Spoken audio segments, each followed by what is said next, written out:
Dear students, today I am going to talk about the semester 4 Dalit studies paper.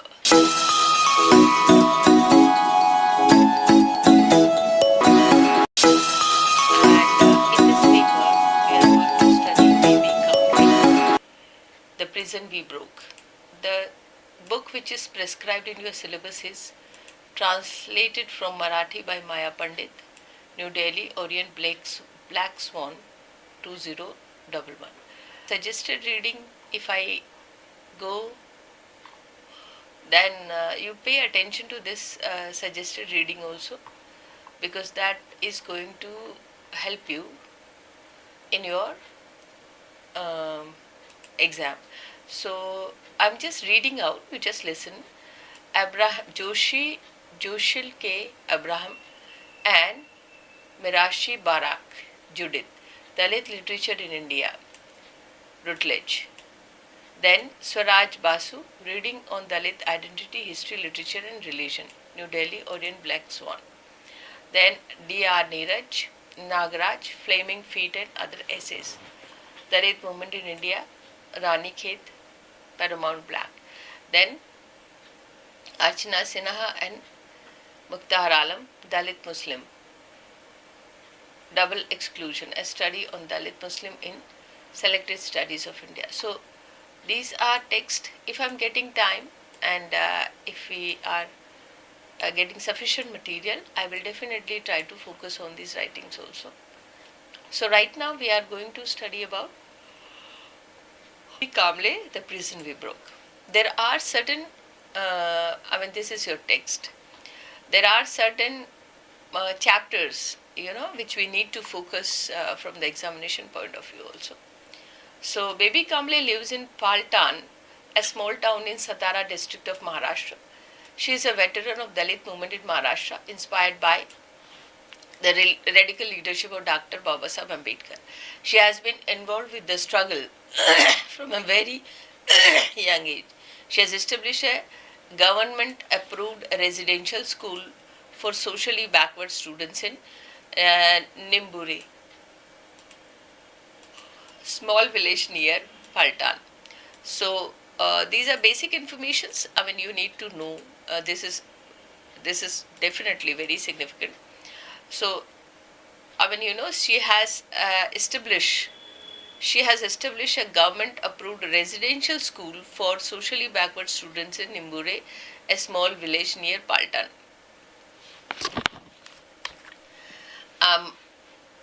She has been honored with awards for her literary and social work. Collections of her poetry have also been published.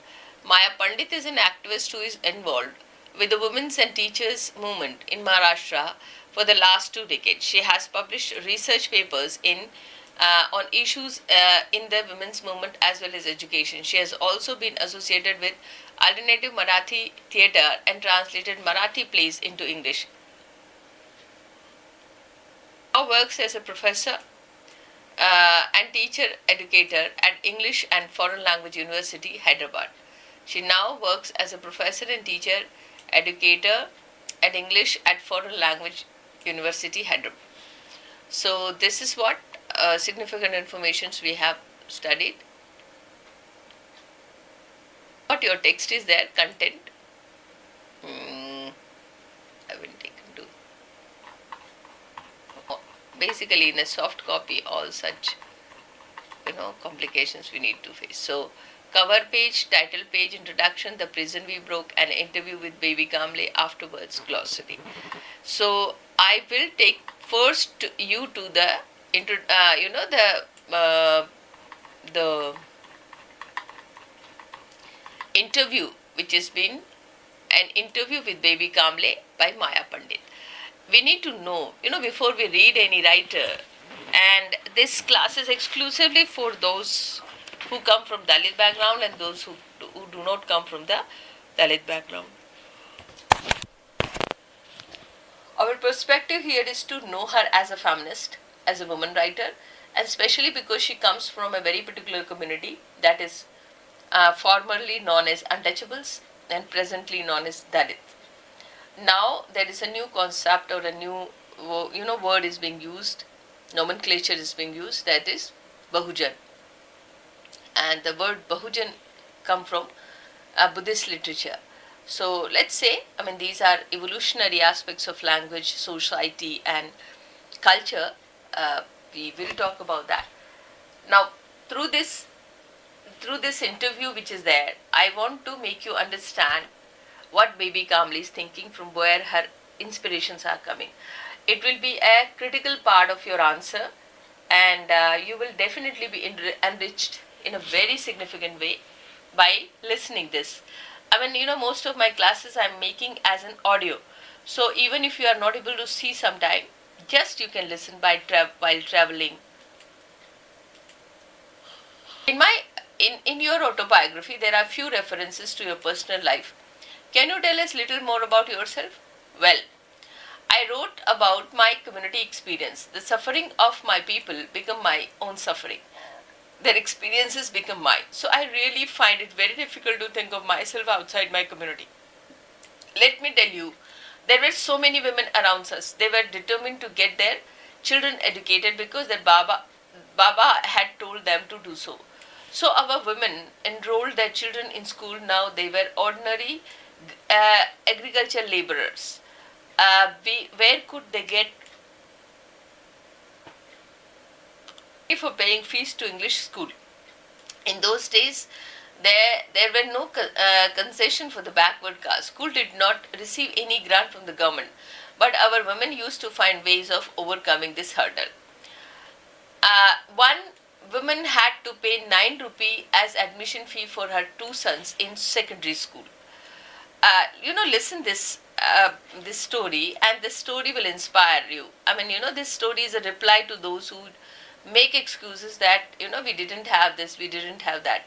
So how people are able to do in all the difficult circumstances, and how this woman, the story about whom baby Kamli is going to talk, how she paid the school fee for her children. An inspiring story, and let me just read out first. It's self-explanatory, but still I will make little explanation.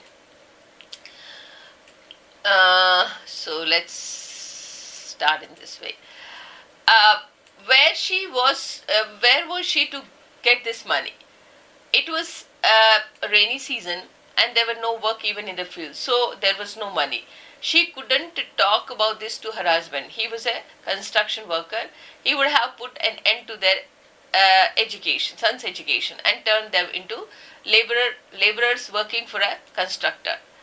Her relatives were too poor. There was no way she could borrow any money from them. Then she got a brainwave. They had saved some jowar for the rainy season in a big cane container.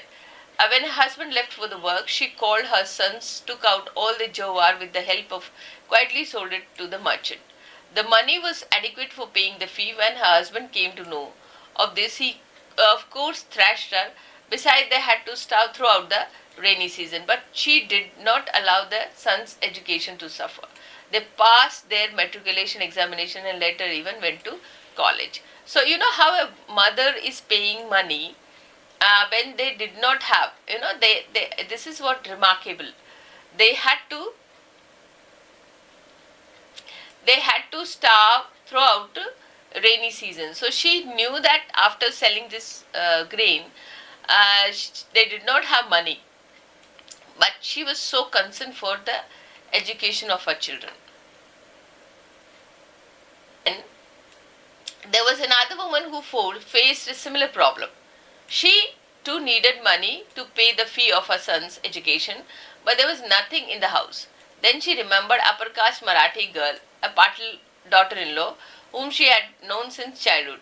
Both belonged to the same village. She thought of a plan. She went to a friend and said, I have a problem. Can you help me? I have to go to my niece's wedding, but I do not have even a broken bead to wear. How can I go to the marriage without wearing any ornament? Now her friend was quite kind. She said, Okay, that's okay, no problem, not a problem, don't worry. Here, this gold necklace is there. Wear it for your wedding and you can return me afterwards. The party girl took off her necklace and threw it into the woman's hand from the above because she could not touch her Maha friend for fear of pollution. Anyone, this woman took necklace and straightway went to the pawnbroker. She got tidy amount of it, then took care of the fee. But now there was a problem of returning the necklace. She thought and thought about without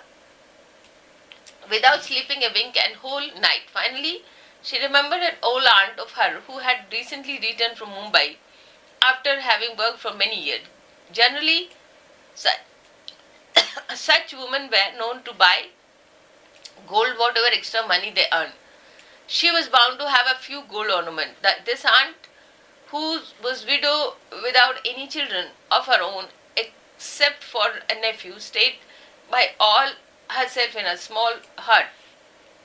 She went to the aunt after having chatted with her on this and said, Masi, I have come to see you because I feel quite worried about you. You know that nephew of yours is a rascal. He knows that you have some money, few ornaments. Do you think you are safe from him? You know, what I mean. Suppose he decide to do away with you one night. Whom can you call for help? And it was evening, and the house was situated in an isolated corner. There was no one around the miles together. The old woman realized this was really foolish for her to keep her gold with her. She was quite overwhelmed by this display of affection on the part of her niece. She continued, Masi, you are only one we have got. Why keep your gold ornaments with you? Give them to me for safekeeping and don't worry. You will be much safer without them. The old woman gave all her gold to her niece. Next morning, the woman returned to the Paltan, went to the same pawnbroker, pawned her auntie's gold and retrieved her gold necklace from her. Then she went to the friend and returned to the valuable necklace to her with her friend with gratitude. Such were our women, so clever and committed. They listened to the Baba Sahib and did whatever he asked them to do. So you know how this other woman, she was able to manage the fee for her child, and this is how this is how that her main concern was to pay the money in whatsoever circumstances are there. It shows the quite intelligent approach for a time being, and we don't find any intention of keeping the gold and ditching the Masi. This kind of intention you will not find. And for a time being, she need money, and for that matter, she has paid the money. So this is what the commitment and the trick also, and a smart approach. So where women differ from man in this respect, and why did they believe in Baba so much? It was only because of women the education became possible for us. Generally, man would say, why put our son into school, and if he's going to become a teacher or a clerk, it's a better if he start working as a laborer like me. At least he will earn a little money. You will ruin us with his madness, sending children to school indeed. But women paid no heed to such talk. Dr. Ambedkar said, you believe in God. You gave away generations to him. Now give me a chance. Give me this generation. Make sacrifice for 20 years. Enroll your children in school. Go hungry if you must, but educate your children. After 20 years, you yourself will come and tell me what is better, God or education. So this verse of Dr. Babasaheb Ambedkar touched the heart of our women. All highly educated men you see today are from that generation. They are all placed in high positions, but the children have not done so well. Maybe it because of a new affluence they are engrossed in that. What was the contribution of women to Dalit political movement then? How did women participate in it? Well, more than half of the people in movement were women. And how did men respond to this? What was their reaction? Let me tell you, it so happened that on the most occasions, activists who come from public meetings in the Chaudi were from Mumbai, the entire community gathered to listen to them. These activists used to publicly say, look at, it is women who are in the charge of home, and therefore it is they who have contributed to the superstitions that got culture. They are always leaders in such things, and it is always women who become possessed by spirit. They have played a big role in making superstition so powerful. It is the woman who is real doer. So if women can bring darkness, they can bring light into our lives also. And men agree with this. This is Ambedkar, and they said at beyond the seven seas. He is so well educated. He understands things better than any of us. There is a point in what he says. So then women began to attend meeting even at so far places. They would carry bakris to last them for 4 or 5 days. And who looked after their children? Old women, of course. The mother and mother-in-laws took education extremely serious, and they participated in all the programs as well. They would just leave their children and homes behind them and participate in various programs such as mochas, forcible entry into temple, hostels, and such other places. They got a lot of encouragement for their menfolk as well, and both their young and old family members staunchly stood by them. Baba sent telegram and asked people to do something. Immediately preparations got underway. My brother was in boarding. He was in 9th standard and I was in 6th standard. I must have been 11 or 12 years of age, and because of my brother, I always got a chance to participate in those programs. So what was the experience like? This. That was a great struggle. There was a constant confrontation with the upper caste. They would say, these Mahas are rising above themselves. We don't allow them to enter the village. Everything was out of bound for us. We could not even go to flour mill. They tried to make life difficult for us. It was slightly different in my own house, though my father used to manage things somehow. My mother was not allowed to go out of house. It was he and my brother, both of them activists. When used to get previous and other households stuff. What about school? All our leaders used to accompany us to school. Baba Sahib's words, education is your right and you must go to school, were stamps in our hearts. So there was no question of our not going to school. But once we were in school, we were given a different treatment. We were made to sit in corner on one side. Ours was a girls' school. It was actually a Brahmin school, since all the teachers and majority of the students were Brahmin.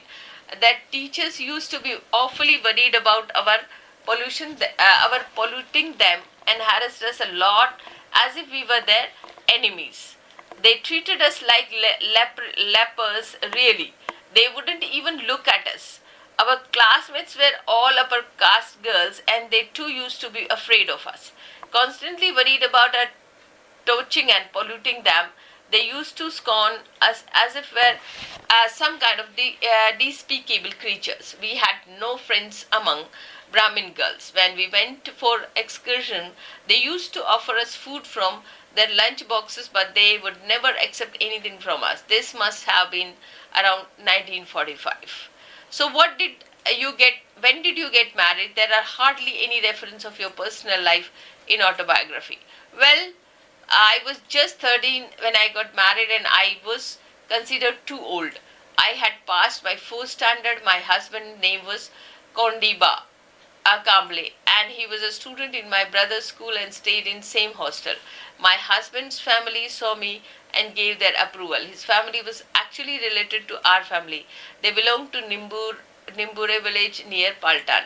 Now, Baba Sahib had told people that marriage should be performed according to the Gandharva ritual that was quite different from the traditional way of the marriage.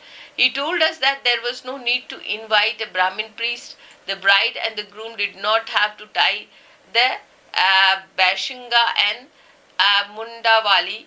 In fact, Baba Sahib said, don't waste 4 days on wedding. Save time and money as well. Just one sari for the bride and one pair of new clothes for the groom are good enough.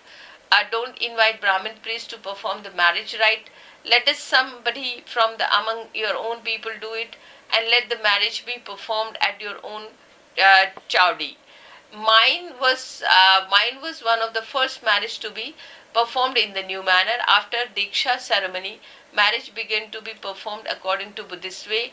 Till then, now we follow the practice of Gandharva Vivaha that Baba Sahib laid for us. Anyway, for my marriage, my brother wrote the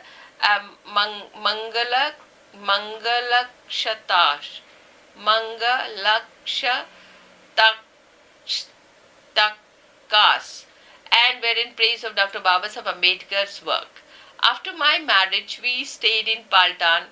Now there were some 13 to 16 people living in my household, and it was a house that really did not have too much space. Yet they all stayed together. We too stayed together for some time. Poverty was common to my husband's house and mine.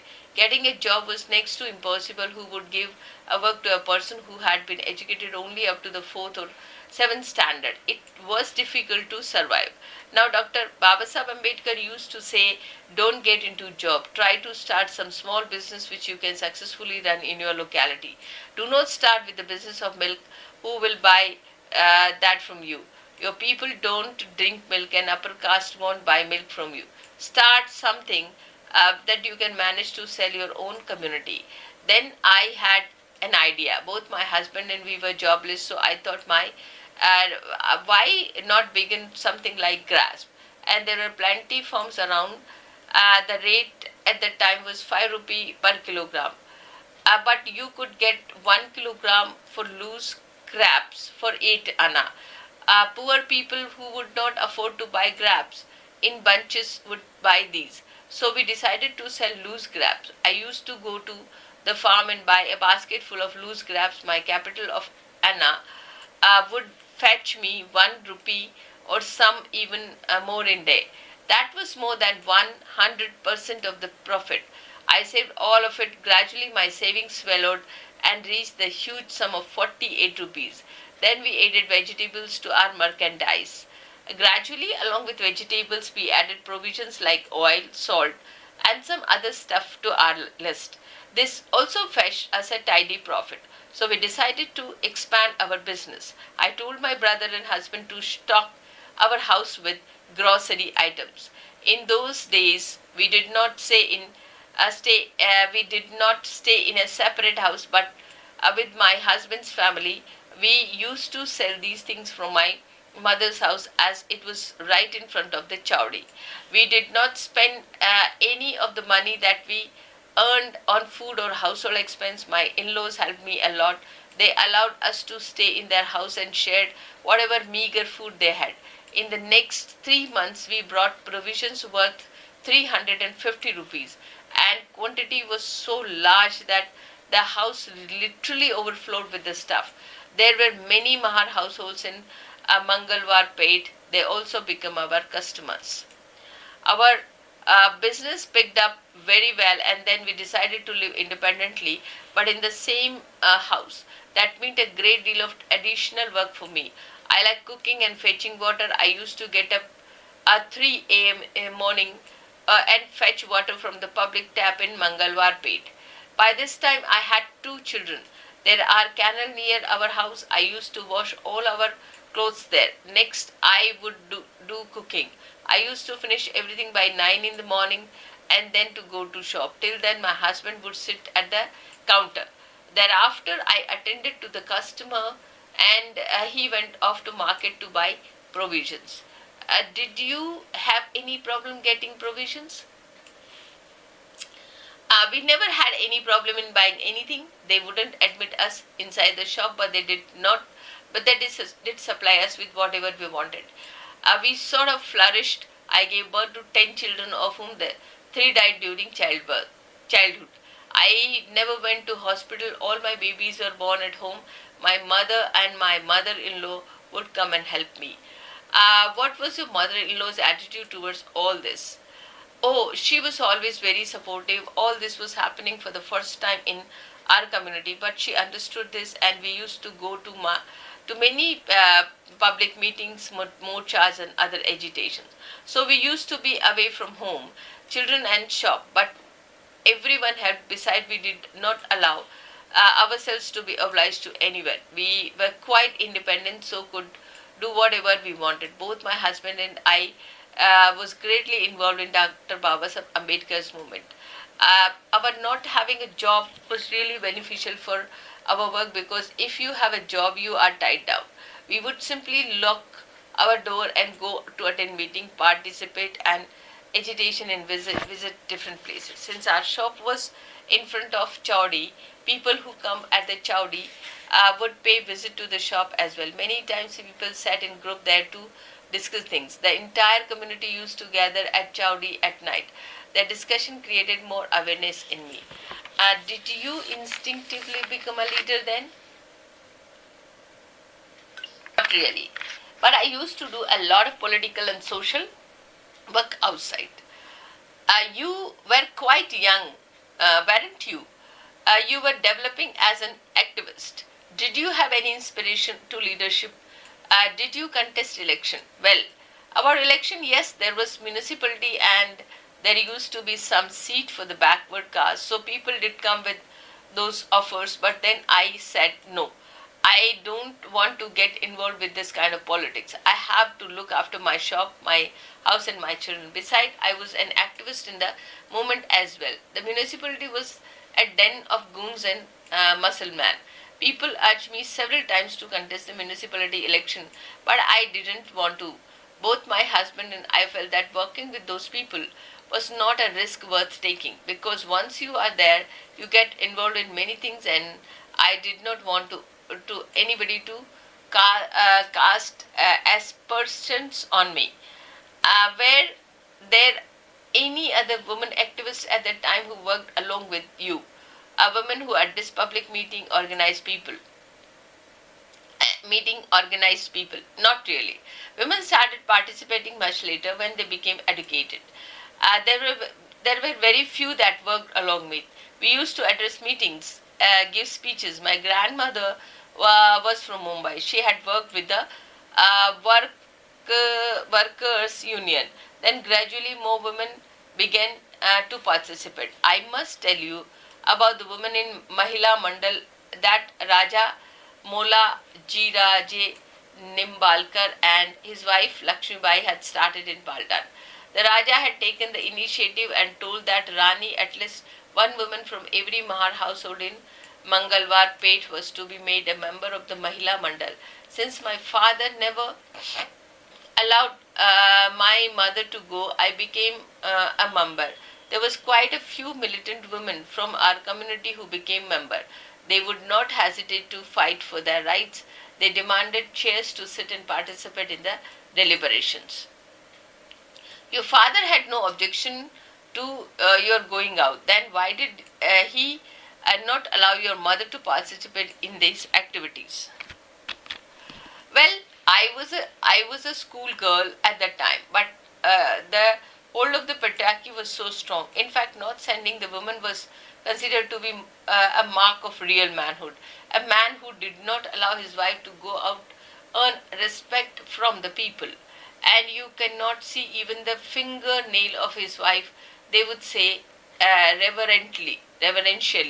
My father never sent my mother out for work, but fortunately he made an exception with me. I always used to be with my brother. How did women from our community? How did women from other community react when you worked with them in Mahila Mandal? Oh, they welcome us. When there was a program, they came in the program and made me close the shop. There was a lot of Brahmin, Marathi, Gujarati women in the mandal, but they never opposed me. Why? Why? It is because you had backing of the royal family? Well, not really. You see, times were changing fast. Because of Dr. Babasaheb Ambedkar, many new norms were coming into force. People had to accept them. That made a great difference. Besides, the Raja had told them that they must have our women in the mandal. Obviously, because of our shop, our contacts and activism, they considered us leader. This was a great change. So both my husband and I started doing a lot of social work that became my life. How did you think of writing uh, your autobiography? Laugh. It's so happened that I used to sit in shop at the counter. I used to have plenty of time on my hands. There were books that came along with the old newspaper and we brought for packing. Some of them were story books and I began to read them. Many contained stories about gods and their great deeds. But gradually I started feeling very angry because the stories were all wrong. Consider for instance the story of Vrinda and Shudra prince. What about this story? Oh, one day Narad, Lord Vishnu's celestial follower, paid a visit to Vrinda. He knew that she was going to be the mother of very strong son. In these days there was a great enmity between Shudra and gods. The Shudra never accepted the authority of gods. They did not even utter their names. So Narada came to Vrinda and praised Lord Vishnu's powers. Prose. She was a young child. She accepted Lord Vishnu with a great god. She wanted to see Vishnu, so Narada gave her a small image of Vishnu and asked her to worship it. She kept the idol in her room.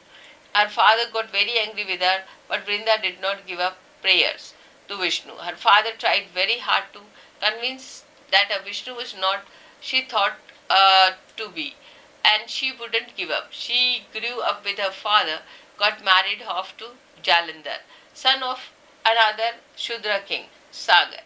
She did not leave the idol of the Vishnu behind. She took it along with her and worshipped it as usual.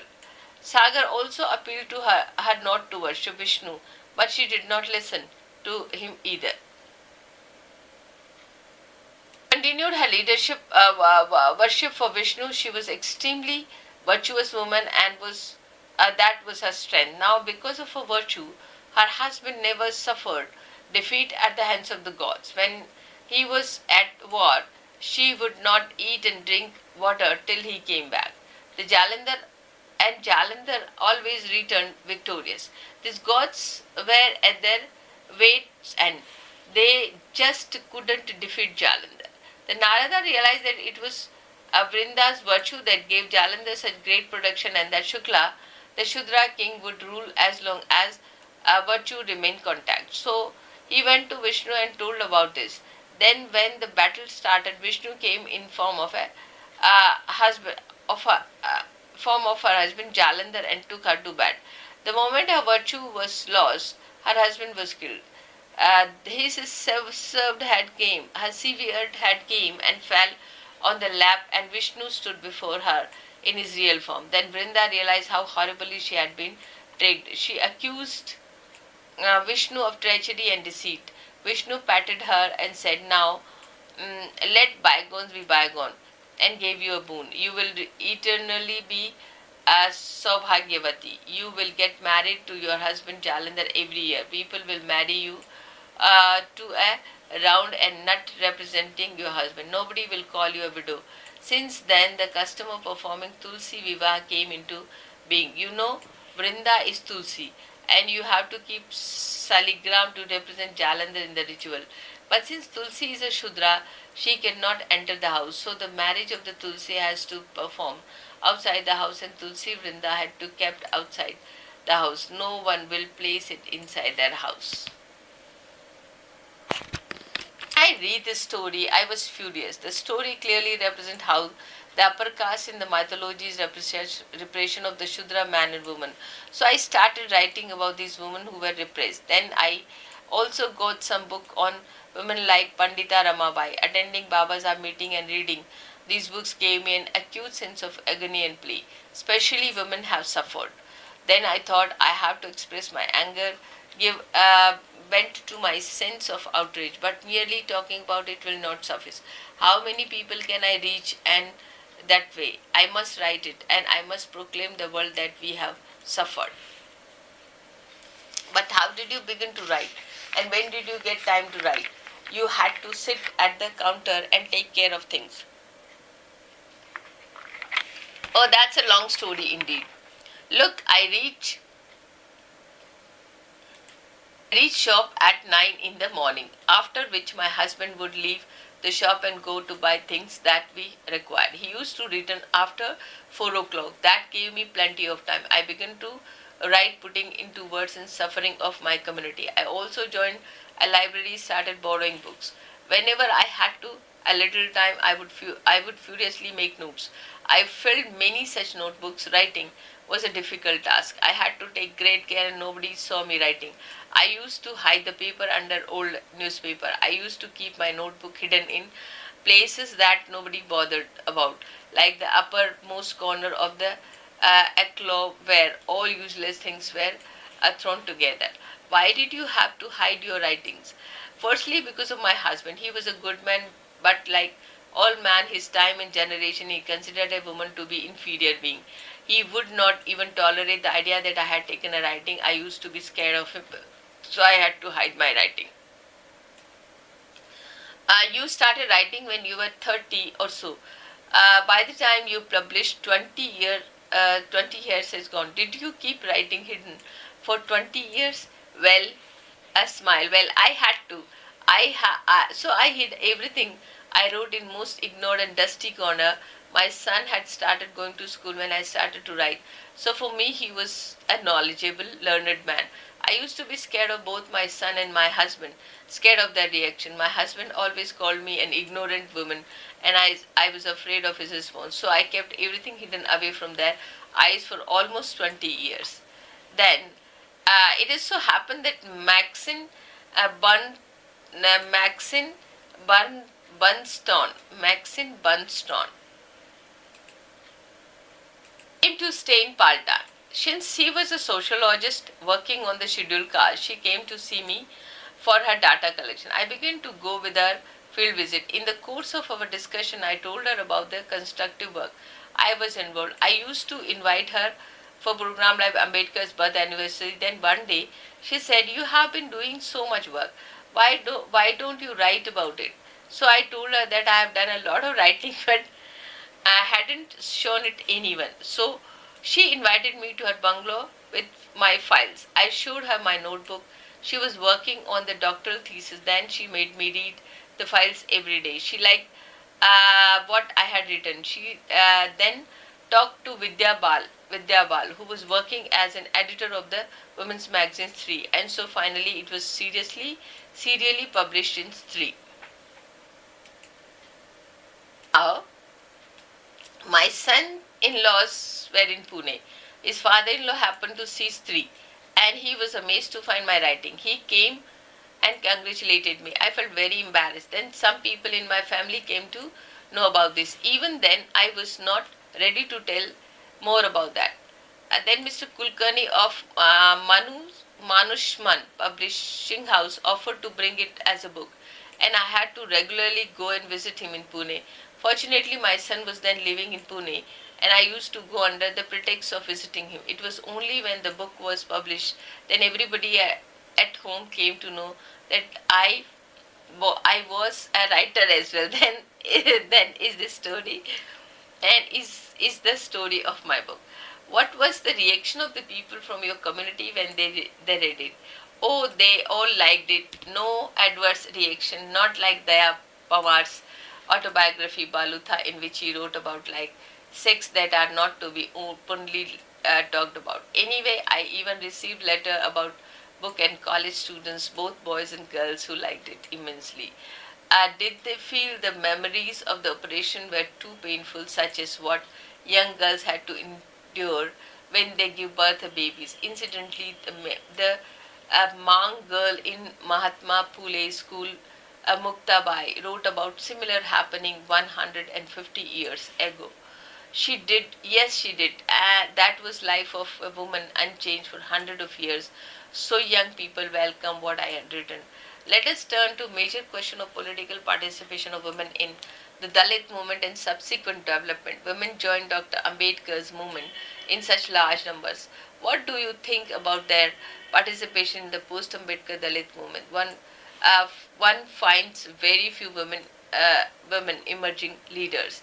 You are right, women played a major role in Dr. Ambedkar's movement, but then doesn't seem to have happened. Baba Sahib passed away in 1956 after this time. After his time, there was a great tug of war among leaders. Everybody wanted to prove himself to be another Ambedkar. This had an adverse impact. People were confused. Who was Baba's heir? The people were left far behind in the ensuing power struggle. With champed, leaders went and champed in Mumbai. Every person had his own camp of sycophants around him. Every person was busy blowing his own trumpet. Let me give you an example. Ramdas Athawale was a young man, then bright and intelligent. He was from the Dalit Panther, an organization that represented the anger of young men against established post-Ambedkar Dalit leadership. People were really impressed and many accepted him as their leader. They thought that he could only implement Baba's agenda. Many Dalit became his followers. They trusted the Dalit Panther more than leaders of the Republic Party. People felt that old times had been revived, but upper castes such as Brahmins, Marathas, and their parties could not tolerate this. They were worried that they would lose their power if new leadership and Dalit community became strong. So they played the usual game. The leaders lured Ramdas away and promised making him minister. Dalit Panther became considerably weak. The Republican Party was divided into factions that kept fighting with each other. There was no one left to think about the people and to provide any kind of leadership to the masses. So the same politics continues, doesn't it? Keep the Dalit down by hook or by crook. Absolutely, in those days, it happened because the Dalits were uneducated. Today, these happen because the Dalits are educated. In those days, the whole village kept us down with tactics like refusing to give us water, keeping us at distance, and oppression and injustice. Now, educated Dalits are behaving exactly the upper caste villagers used to behave. Then, educated Dalits occupied top positions in government, and their children enjoy good life, and they are not bothered about what happened to the poor. Whatever they do only for themselves. The poor Dalits are left where they are. At least that's what I feel. But don't you think that the situation is rather different now? Many Dalit castes as well as other organized marginalized castes have become conscious their operation and the right that identity. The traditional hierarchies among castes are being challenged by the new alliances are being formed. Dr. Ambedkar had said that the caste is not only a division of labor but division of laborers as well. There seems to be a new making about this division among the laborers. Well, that is happening, and yet uh, cruelty and inhumanness of the same oppressive system is crossing all bounds. Let me explain you. In 1956, Baba Sahib embraced Buddhism. The entire Mahar community followed him and became Buddhist. But in this process, this community were left out. We gave up Hindu religion, Hindu gods in their worship, etc. But what about the other 12 uh, Belutidars? They remained, they were what they were, and that is what Hindus. The Chambars, Dhars, monks, and many other castes did not change their religion. They do not want to do so. The Buddhists are isolated. So now it's Buddhist versus the entire village, entire town, entire country. What is the solution? I feel that we have to spread Buddhist religions everywhere. But they will not allow us to do so. It is indeed a very difficult situation. We have been isolated. We will have to fight even if we had to die in this struggle. That seems to be our future. The Hindu religion has become more aggressive and dominant as since we became Buddhists. Revivalist tendencies are becoming stronger than ever. There never used to take place so many Satyanarayan pujas before, you know. Now, just look at the proliferating religious programs. The Hindu really become more conscious of their religion after Dr. Babasaheb Ambedkar became a Buddhist. Now, the Buddhists are deliberately isolated. The media is in the hands of the Hindus, fundamentalists. They used to systematically for their use campaign. We have to face this challenge now. How did the 12 Balu Tidars have behave in those days? What was their attitude? All of them had to coexist. We were all together.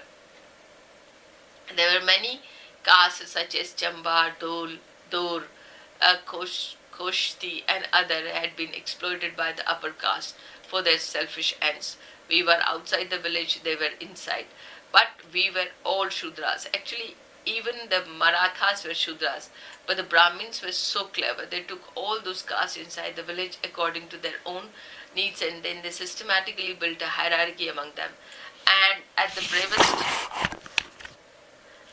bravest caste of Mahars were the original inhabitants of this land was yoked to their cart because they were most scared of this caste. They wanted to keep them permanently oppressed to avoid the possibility of their becoming strong again. Except for Matang caste, all were allowed to stay in the village.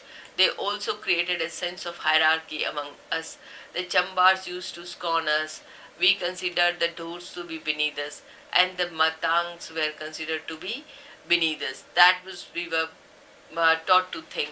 We kept on treating them like, and they remained distant. Why didn't the Matang join you and convert to Buddhism? For many reasons. Firstly, they didn't question the Hindu religion. Secondly, they were far less in number. There would not be a couple of house of the Matang and village, and they didn't have the power to refute Hinduism. So they sought safety in sticking close to the Hindu religion by remaining with the fold. And that is why we find ourselves alone in spite of the fact that we are one of the largest community.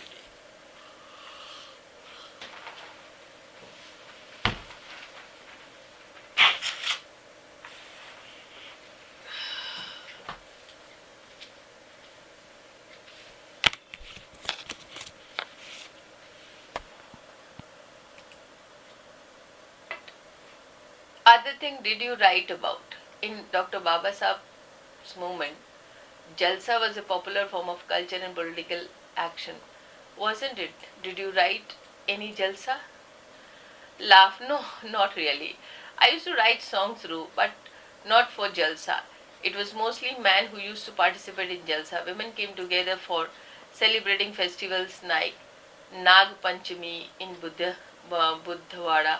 But the songs would be about movement and about Dr. Babasaheb Ambedkar.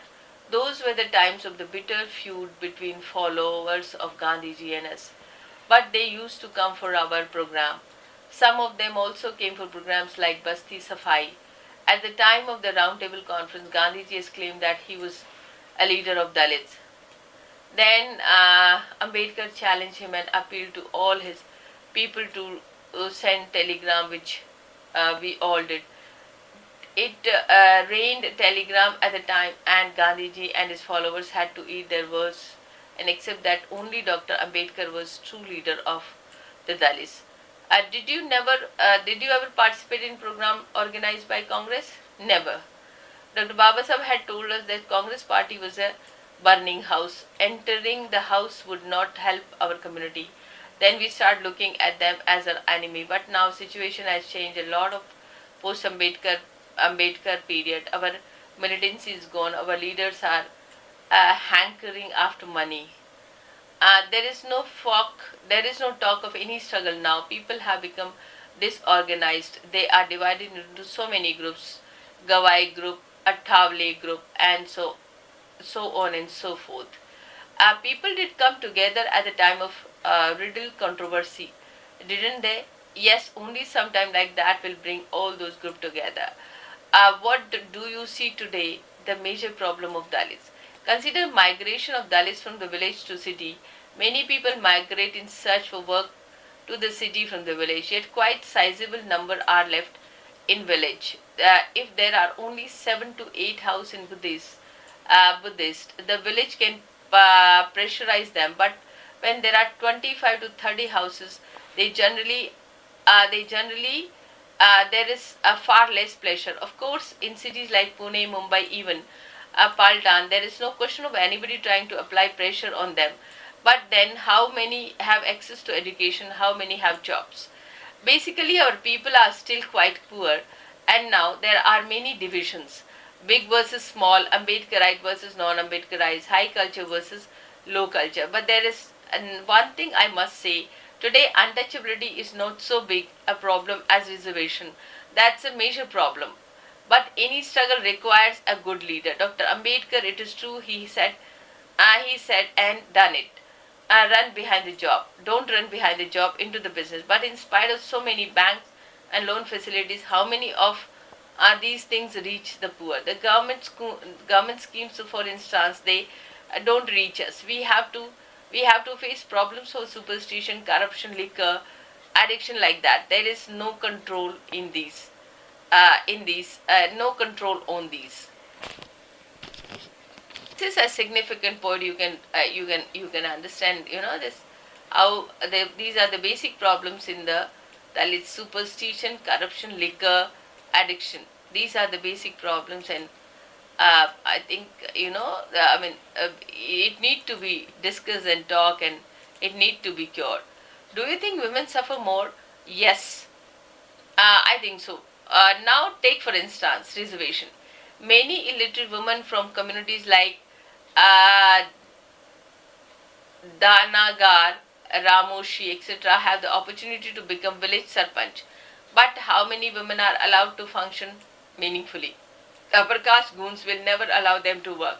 They control everything. Women are still slaves, and it is not just Dalit women. I see many, many women from both upper and low caste. All women are facing problems, especially women from village. Their oppression doesn't come to light. All these cases of rape are suppressed for fear of family honor, pressure from the dominant communities and political parties.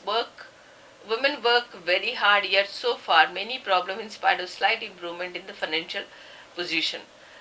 You have done so much work in your life, contribute to the social and education development of the people from many oppressed communities. You are running an ashram shala in Nimbure for them. You are trying to reduce their suffering. The school in Nimbure is real achievement.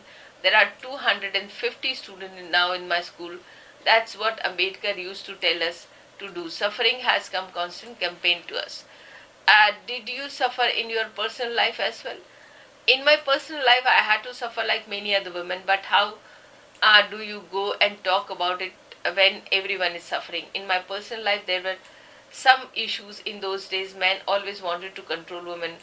It was quite common for a husband to beat his wife because he doubted her faithlessness, and I wasn't an exception. Once we went to Mumbai to attend a meeting. We travelled in a general compartment and was very crowded, and some young man happened to start to stare at me. My husband immediately suspected me and hit me so hard that my nose started bleeding profusely. But when there are 25 to 30 houses, they generally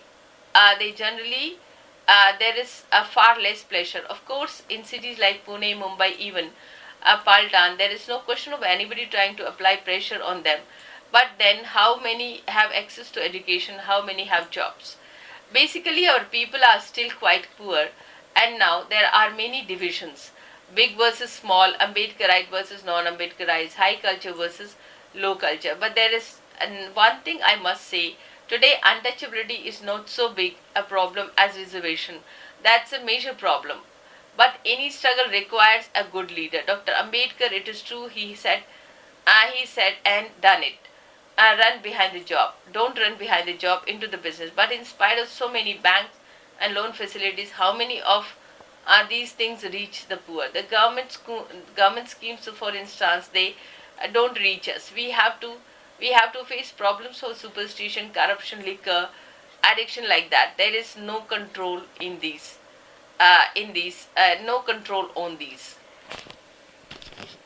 This is a significant point. You can understand, this, how these are the basic problems in the Dalit: superstition, corruption, liquor, addiction. These are the basic problems, and I think, it need to be discussed and talk, and it need to be cured.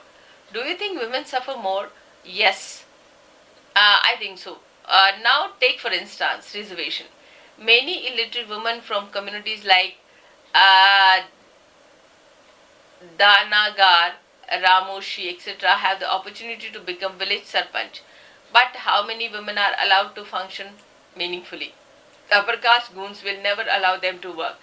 They control everything. Women are still slaves, and it is not just Dalit women. I see many, many women from both upper and low caste. All women are facing problems, especially women from village. Their oppression doesn't come to light. All these cases of rape are suppressed for fear of family honor, pressure from the dominant communities and political parties.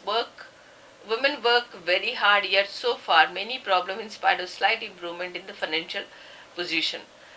You have done so much work in your life, contribute to the social and education development of the people from many oppressed communities. You are running an ashram shala in Nimbure for them. You are trying to reduce their suffering. The school in Nimbure is real achievement. There are 250 students now in my school. That's what Ambedkar used to tell us to do. Suffering has come constant campaign to us. Did you suffer in your personal life as well?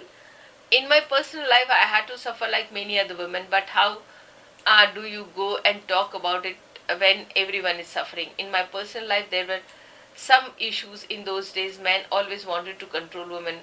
It was quite common for a husband to beat his wife because he doubted her faithlessness, and I wasn't an exception. Once we went to Mumbai to attend a meeting. We travelled in a general compartment and was very crowded, and some young man happened to start to stare at me. My husband immediately suspected me and hit me so hard that my nose started bleeding profusely. But people do look at you in train, and don't they? How do you stop them for doing so? But there was no point in explaining this to him. He wouldn't listen.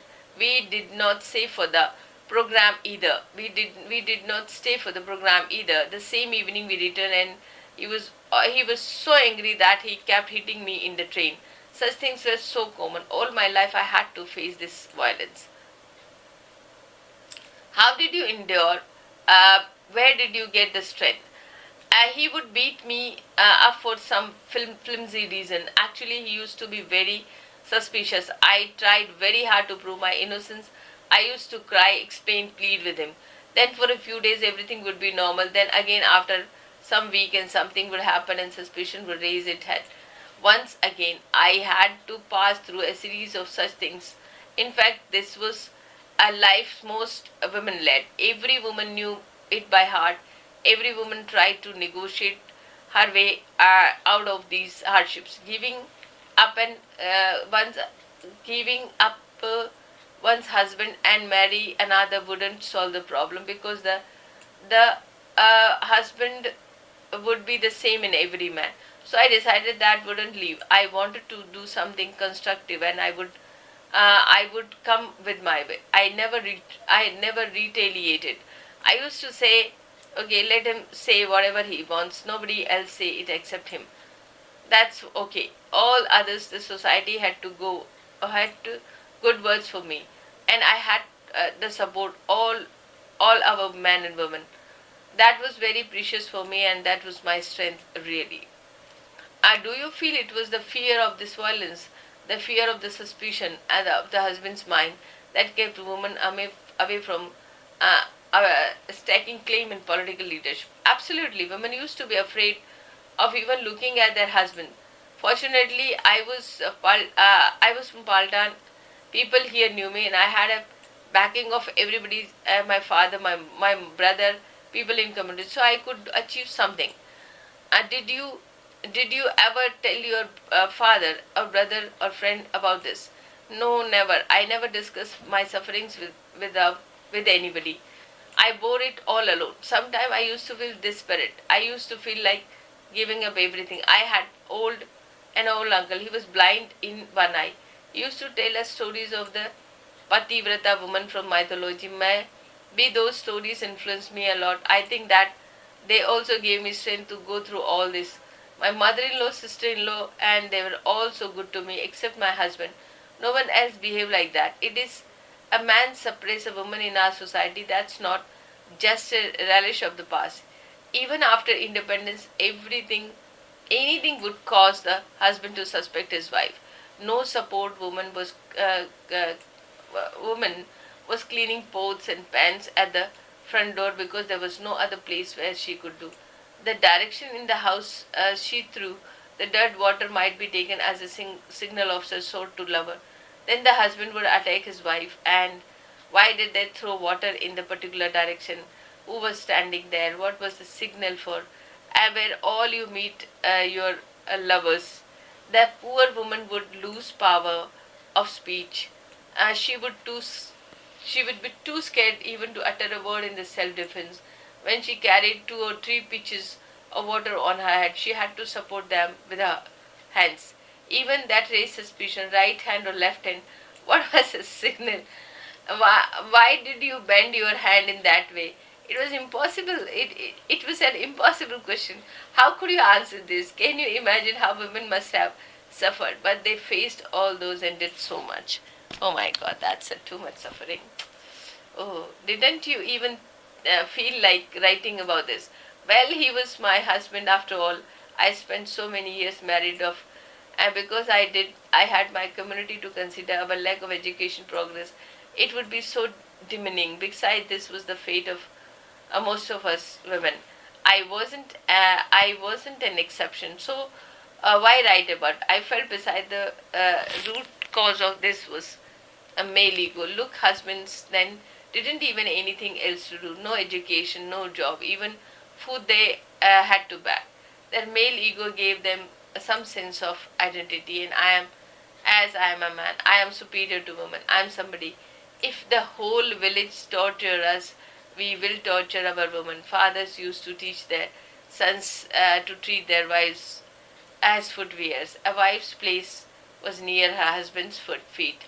That's the way of asserting the way they too were somebody. Now, of course, um, things are changing because the education. There is a job sense. There is a sense of achievement. There is ego sustained by that ego is sustained by the success. Anyway, for me, suffering of my community has always been more important than my own individual suffering. I have identified myself completely with my people, and therefore Jina Amucha was the autobiography of my entire community. The Riddle controversy was generated with the publication of the essay written by Dr. Ambedkar entitled Riddle of Rama and Krishna, where Dr. Ambedkar had severely criticized the Hindu gods Rama and Krishna.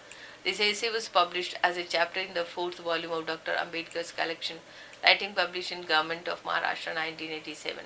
Madhav Gadkari, the then editor of the Marathi daily called Lok Satta, wrote in his column, Chaufar, that Ambedkar had maligned Hindu gods and had hurt the feeling of the Hindus, while Thackeray, chief of Shiv Sena Hindu fundamentalist organizations, demanded that controversy chapter deleted from the fourth volume of it. Masses, the left and other progressive sections of the society joined hence to counter attack of Hindutva forces. Huge protest march were taken out of all their Maharashtra. Congress government had to redeem the chapter and controversy died afterward.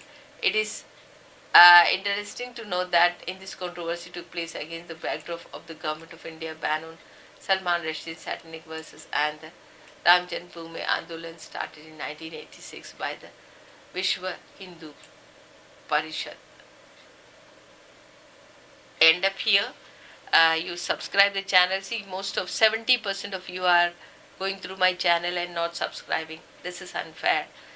Kindly support me and subscribe the channel, because this gives a lot of encouragement and a positive feeling.